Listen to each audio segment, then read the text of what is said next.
আসসালামু আলাইকুম viewers, welcome to শানিশাস ডুও ডায়েরি। তো আমি আপনাদের সাথে শেয়ার করতেছি আজকে সুন্দর একটা সাদগায়ে জারিয়া ব্লগ।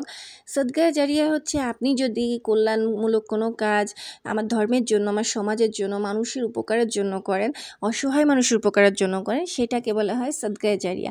তো মূলত কি হয়েছে, পরাণ যেহেতু এবার তারাবিটা জামাতের সাথে খতম তারাবি পড়ার চেষ্টা করছে, তা আমাদের বাসার পাশে যে মসজিদটা 3 তলা হওয়া সত্ত্বেও নির্মাণাধীন।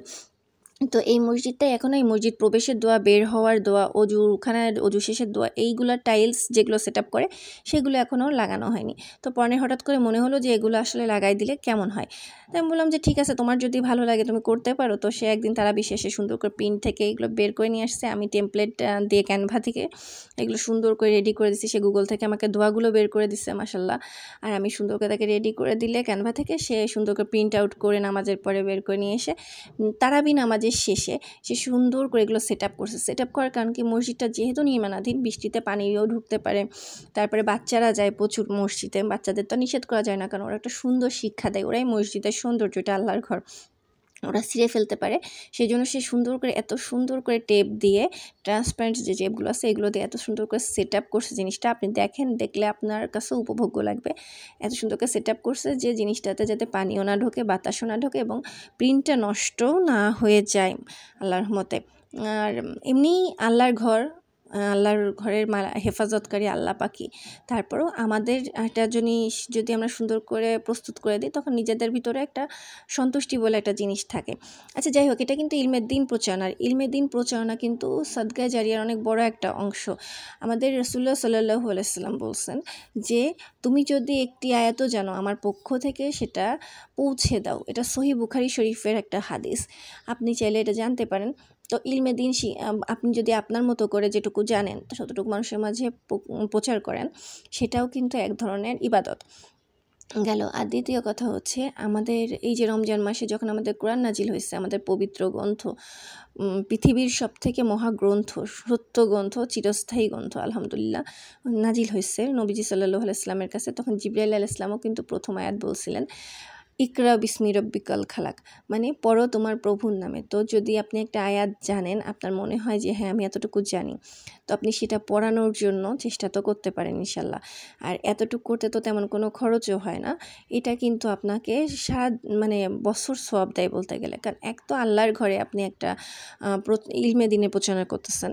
দ্বিতীয়ত হচ্ছে, আপনি দেখেন একবার ভেবে, এই দেখেন কত সুন্দর করে লেমিনেটিং করে সেট আপ করা হয়েছে, জিনিসগুলো দেখতে কত মাশাআল্লাহ সুন্দর লাগছে। প্রথমটা দ্বিতীয়টার পার্থক্যটা পয়েন্ট সেট আপ করছে। আমার পয়েন্ট এইসব কাজে মারাত্মক অভ্যস্ত আলহামদুলিল্লাহ, এইসব ছোটো ছোটো কাজ সে খুব সুন্দর করে করে। আর এটা হচ্ছে অজু শেষের দোয়া, আমরা একটা সেট করে আরেকটা দেখাচ্ছি। সে তিন সেট করে করছে, কারণ হচ্ছে মসজিদটা 3 তলা যেহেতু, পরবর্তীতে সে এক সেট করে উঠাই নিয়ে আসছে। অজুর সেট দুটোই লাগাইছে, যে বেশি ঘিচিবিচি হয়ে গেলে সমস্যা।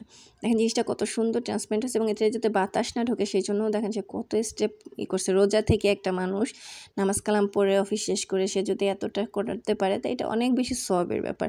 কারণ আপনি সওয়াবের জন্য আল্লাহর কাছে চাইবেন, সওয়াবের জন্য তার কারোর কাছে চাইবেন না। যেটা বলছিলাম, আপনি যদি ভাবেন যে দেখেন আমরা নিজের জানা অজানায় কত ধরনের ভুল, কত ধরনের অন্যায় করি সারা বছর, কতজন জামাতের সাথে প্রতিওয়াক্ত নামাজ পড়ি, তা নিশ্চয়ই অনেকেই পড়ে না। তারপরেও যে সকল মুসল্লিরা পড়তে যাবে, তারা যদি আপনার এই দোয়াটা পড়ে, ইনশাল্লাহ তাদের যতটুকু সওয়াব হবে তার থেকে কিছু অংশ তো আল্লাহ আপনাকে অবশ্যই দেবে, যেহেতু প্রচারণাটা আপনি করছেন মাশাল্লাহ। আর এই প্রচারণার জন্য নবীজি সাল্লাল্লাহু আলাইহি সাল্লামরা, নবী রাসূলরা আমাদের দুনিয়ায় আসছিল না, তা প্রচারণাটা নিশ্চয়ই অনেক বড় একটা ইবাদত।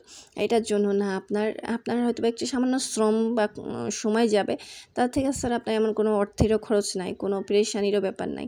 দেখেন ডাবল সাইড করে, উপর সাইডে নিচের সাইডে সুন্দর করে দুই পাশেই টেপ করে, একদম লেমিনেটিং যেমন থাকে না, ঠিক সেভাবেই সেট আপ করছে পরান। জানি না মাশাল্লাহ, মনে হয় আগে লেমিনেটিং মেশিনের আগে এইভাবে মানুষজন লেমিনেটিং করতো, আমার পরানটা দেখে মনে হয়েছে।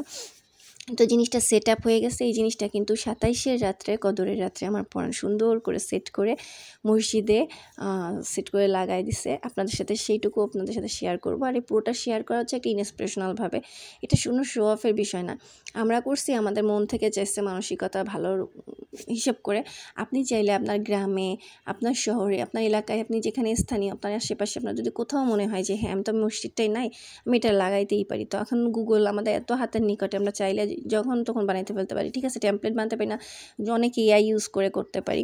তো এই যে পরান 27 রমজানের রাতের তারাবিতে যে সুন্দর করে এটা অজুখানা এটা লাগাইছে, আরও দুটো সেট আপ করছে, কিন্তু মসজিদে তো আর ওইভাবে ভিডিও করা যায় না। জিহাদ ছিল বলে জিহাদ একটু ভিডিও করছে, আর আমাদের ইয়াসিন হচ্ছে পরানের হেল্প করছে টেপ কেটে সেট আপ করার জন্য। আমার কিন্তু এখানে শো অফের কিছু নাই, পরান এখানে কাউকে দেখাইতে জানি আমি লাগাইছি, আপনারা আমার জন্য দোয়া করবেন হ্যান তেন। কারণ ইনশাল্লাহ যখন একটা আয়াত মানুষ পড়বে অটোমেটিক মানুষ দোয়া করবে। অনেকে বলতে পারেন এখানে আরবি কেন লেখেননি, কারণ আরবি না সকলে পড়তে পারে না। জামাতের নামাজ অনেকে পড়তে আসে, নামাজ অনেকে পড়তে চায়, আরবি অনেকে পড়তে পারে না। তো সেই জন্য বাংলা উচ্চারণটা যথেষ্ট চেষ্টা করছি সহিভাবে লিখে সেট আপ করে দেওয়ার। আর পরান এখানে সুন্দর করে সেট আপ করেছে। পরান বললো এখানে যে মসজিদে বাচ্চাগুলো থাকে ওরা ওইখানে মজা করে দেখতেছিল, আর আমাদের ইয়াসিন খুব লক্ষ্যেও প্রতিটা তারাবি নামাজ পড়ানোর সাথে সুন্দর করে পড়ছে, ও সুন্দর করে পড়ানোর হেল্প করতেছিল টেপ দিয়ে কাচি দিয়ে, আর আমাদের জিহাদ ব্লক করে দিচ্ছিল। সেও লক্ষ্মীমন্ত আছে, কিন্তু নামাজ কালামের দিক থেকে সে অতটা বেশি লক্ষ্মীমন্ত না। তা বাচ্চারা দেখতেছে, ওরাও কিন্তু শিখতেছে মাশাল্লাহ, আর সবাই পড়তেছে। আমার পড়ানো সবচেয়ে ভালো লাগছে পরবর্তী দিন তারাবিতে যে এসে দেখছে যে সকলে এটা পড়তেছে। আর জুম্মার দিন সবাই দাঁড়ায় মসজিদ থেকে বের হওয়া, মসজিদের প্রবেশের দোয়া পড়ছে, এটা দেখে আমার পড়ানো খুব খুশি হয়েছে মাশাল্লাহ। তো আপনারা চাইলে এগুলো করতে পারেন। আর সবাইকে অগ্রিম ঈদ মুবারক। ঈদ শপিং ব্লগ আসতেছে, সবাই দোয়া করবেন, সুস্থ থাকবেন, আমাদের জন্য অনেক দোয়া করবেন। আল্লাহ হাফেজ।